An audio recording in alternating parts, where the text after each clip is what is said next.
faltou na aula passada a gente analisar um outro instrumento de política macroeconômica, que é a política monetária. Vamos fazer isso nessa aula, ok? Acompanha comigo. É preciso você lembrar que quando nós estamos falando, né, de uma política monetária, nós estamos falando da atuação do governo sobre a quantidade de moeda circulante e emitida na economia, de crédito e das taxas de juros. É uma política, portanto, de curto prazo, com o objetivo de estabilizar o nível geral de preços. Bom, a primeira questão, então, é a gente pensar quais são os instrumentos dessa política monetária. Primeiro, a emissão da moeda, as reservas compulsórias, que é na realidade o percentual de depósito à vista dos bancos comerciais junto ao Banco Central. Você se recorda que nós temos um depósito chamado de compulsório, que é a quantidade de moeda que cada banco tem que recolher ao Banco Central e que não sofre remuneração. Se na realidade eu aumento as reservas compulsórias, eu estou enxugando a liquidez da economia, ou seja, a quantidade de dinheiro disponível dentro da economia. E se assim, na realidade, eu estou enxugando a liquidez, a tendência é que haja uma quantidade cada vez menor de crédito para o investimento e também para o consumo. Resultado, a tendência da inflação é caminhar para um ponto mais baixo, isso porque com a redução do consumo eu tenho automaticamente uma oferta que tende a ser maior do que a demanda. Mas eu posso pensar num outro instrumento que seja o open market, ou também chamado de mercado aberto, que é a compra e venda de títulos públicos. Dá uma olhada para cá, porque nós vamos dar dois exemplos para você. Na realidade, quando o governo, quer, de alguma forma, reduzir a taxa inflacionária, o que o governo faz? Ele aumenta a taxa de juros. Nós já dissemos isso aqui para você.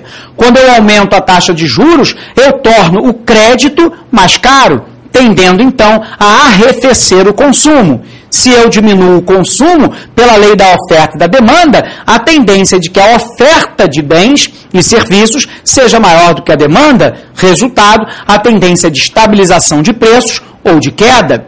Mas eu posso pensar numa outra ideia.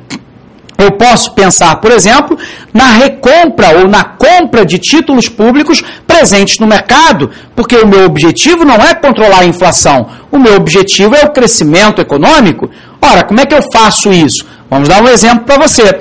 O governo norte-americano agora anunciou a recompra de 600 bilhões de dólares em títulos públicos americanos. Ora, se o Banco Central está recomprando 600 bilhões de títulos do governo federal, eu estou injetando 600 bilhões de dólares na economia, eu estou aumentando a liquidez dentro do mercado, ou seja, a quantidade de moeda disponível para empréstimo. A tendência, então, é de que os custos dos empréstimos e o próprio empréstimo, os custos diminuam e o empréstimo, a quantidade de moeda ofertada, aumente, fazendo aumentar o investimento e o consumo, que, por sua vez, cria o círculo virtuoso da economia. O aumento do investimento e do consumo gera mais produção, que obviamente gera mais emprego, que gera mais renda, que gera mais consumo e investimento.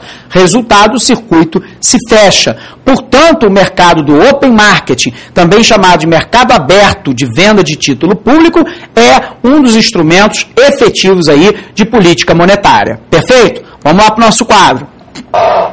Nós podemos pensar também no mercado de redesconto, que na realidade é um empréstimo que o Banco Central do Brasil, ou FID nos Estados Unidos, concede aos bancos comerciais.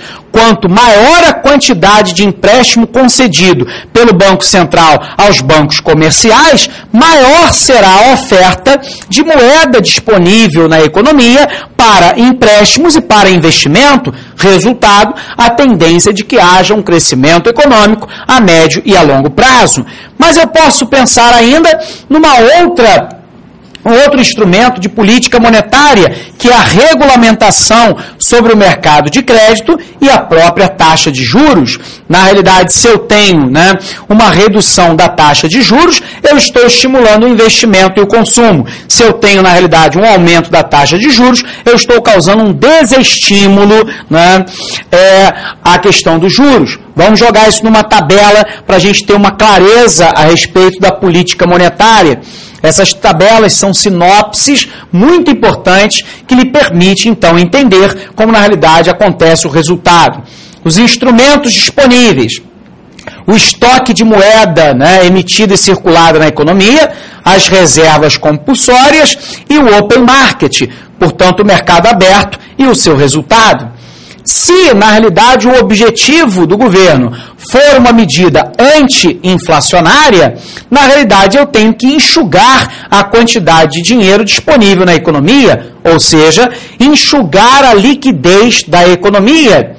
No que diz respeito às reservas compulsórias, eu aumento a taxa do compulsório que cada banco tem que recolher ao Banco Central. E no caso do Open Marketing, eu vendo títulos públicos, porque a venda de títulos públicos significará dizer que eu estou retirando dinheiro da economia disponível para gasto e para consumo, de maneira geral. Resultado, eu inibo o consumo de um lado e o investimento. A tendência, portanto, é de que a oferta a longo prazo seja maior do que a demanda e a inflação se estabilize ou caia. Mas imaginemos a hipótese que o objetivo seja o maior crescimento. Então, eu tenho que aumentar o estoque de moeda circulante na economia. Por exemplo, eu posso emitir moeda, mas nós sabemos que isso é inflacionário, ou eu posso, por exemplo, como os Estados Unidos, fazer a recompra de títulos públicos presentes no mercado. Se eu faço a recompra desses títulos públicos, eu injeto mais dinheiro na economia. Eu diminuo a taxa de juros, eu diminuo a taxa de reserva compulsória que cada banco tem que recolher ao Banco Central. Resultado, eu aumento ainda mais a liquidez de moeda na economia disponível para investimento e consumo. Eu compro títulos públicos, obviamente, isso estimula o consumo e o investimento. Mas vamos imaginar que o objetivo fosse a melhor distribuição de renda. No que diz respeito à política monetária, nós temos então uma situação muito complexa em termos de análise. E a pergunta é, na realidade, por quê? Porque quando eu analiso a questão da distribuição de renda, é importante você lembrar que eu tenho algumas variáveis econômicas que precisam ser analisadas. Por exemplo, o crescimento da renda nacional, que tenha que ser, por exemplo, compatível com uma inflação que caminhe para dentro de um padrão de normalidade. Isso porque, se eu cresço a renda nacional, por exemplo, de maneira concentrada e ao mesmo tempo eu tenho um fenômeno inflacionário, ela pune exatamente a população mais pobre. E isso é algo que não é desejável. Portanto, nós podemos pensar também numa política fiscal versus uma política monetária. Como é que a política pode, por exemplo, fazer uma combinação entre a política fiscal e a política monetária? Se na realidade nós temos aí a ideia da melhoria na distribuição de renda, eu tenho que ter uma política fiscal mais eficiente em termos de tributação e de gastos. Vamos analisar isso aqui. O que significa uma política mais eficiente em termos de tributação e de gastos? Primeiro, que o gasto público seja alocado prioritariamente e não exclusivamente para os grupos menos beneficiados dentro da sociedade e, portanto, o gasto público deve ser realizado de maneira prioritária para aqueles grupos, por exemplo, como os miseráveis ou como os pobres, mas eu posso pensar também em termos de tributação. Ora, quando eu, na realidade, imponho um imposto de renda que é progressivo, eu estou taxando as camadas da população que são mais abastadas e, na realidade, eu estou beneficiando a parte da população que é menos abastada ou com a isenção do imposto ou um imposto menor. Portanto, eu posso ter uma atuação nas duas pontas, na alocação do gasto público e, por um outro lado, da forma como está sendo tributada a sociedade. Infelizmente, um dos poucos impostos no Brasil que, na realidade, são proporcionais à renda é o imposto de renda. Todos os demais, via de regra, são cobrados de maneira equitativa de toda a sociedade. Resultado, o peso cai de maneira muito mais forte sobre a população mais pobre do que a mais rica. Quando eu taxo, por exemplo, o telefone no Rio de Janeiro em 35% do ICMS, tanto para aquele ganhador de 3 salários mínimos, quanto, por exemplo, para o milionário, o peso do imposto é muito maior para o mais pobre do que para o mais rico. Ok? Vamos lá para o quadro de novo.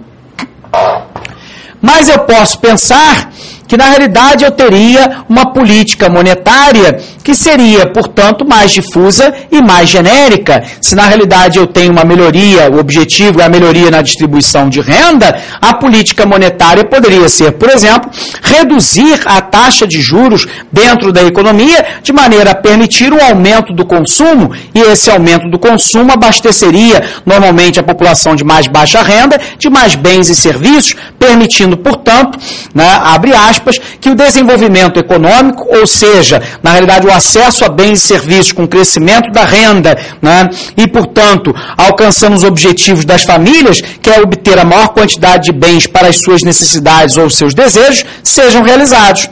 Quais são os efeitos imediatos? Na realidade, quando eu tenho uma atuação de política fiscal mais eficiente, depende da mudança na legislação, que tem o princípio da anterioridade. Eu quero te recordar que, na realidade, quando eu estou falando de tributação, nós estamos falando que toda tributação só pode ser aplicada pelo conceito da anterioridade, ou seja, tem que ser, na realidade, executada num exercício, a mudança da legislação, que só é válida para o exercício vigente no ano seguinte.